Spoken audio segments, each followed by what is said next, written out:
أعوذ بالله من الشيطان الرجيم.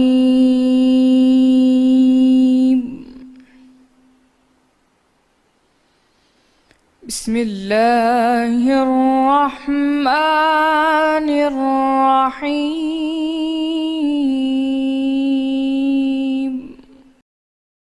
اور ہم نے اس قرآن میں طرح طرح کی باتیں بیان کی ہیں تاکہ لوگ نصیحت پکڑیں، مگر وہ اس سے اور بدک جاتے ہیں۔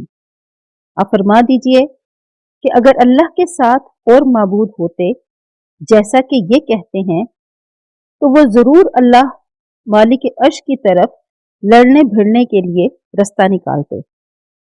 وہ پاک ہے اور جو کچھ یہ کہتے ہیں اس سے اس کا رتبہ علی ہے۔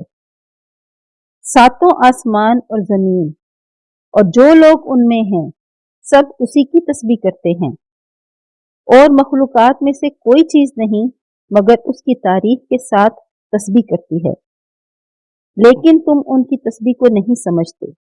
بے شک وہ بردبار اور غفار ہے۔ اور جب تم قرآن پڑھا کرتے ہو تو ہم تم میں اور ان لوگوں میں جو آخرت پر ایمان نہیں رکھتے حجاب پر حجاب دیتے ہیں، ان کے دلوں پر پردہ ڈال دیتے ہیں کہ اسے سمجھ نہ سکیں، اور ان کے کانوں میں شکل پیدا کر دیتے ہیں۔ اور جب تم قرآن میں اپنے پروردگار یکتا کا ذکر کرتے ہو تو وہ بدک جاتے اور پیٹ پھیر کر چل دیتے ہیں۔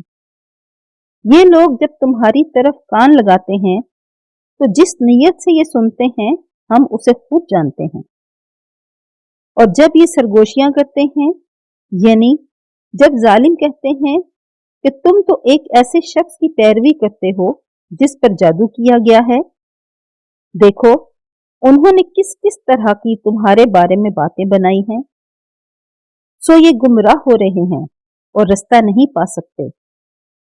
اور کہتے ہیں جب ہم مر کر بوسیدہ ہڈیاں اور چور چور ہو جائیں گے تو کیا از سے نو پیدا ہو کر اٹھیں گے؟ اب جواب میں فرما دیجئے کہ خواہ تم پتھر ہو جاؤ یا لوہا یا کوئی اور چیز جو تمہارے نزدیک پتھر اور لوہے سے بھی بڑی سخت ہو، جھٹ کہیں گے بھلا ہمیں دوبارہ کون جلائے گا؟ کہہ دیجئے کہ وہی جس نے تم کو پہلی بار پیدا کیا تھا، تو تعجب سے تمہارے آگے سر ہلائیں گے اور پوچھیں گے کہ ایسا کب ہوگا؟ اب فرما دیجئے امید ہے کہ جلد ہوگا۔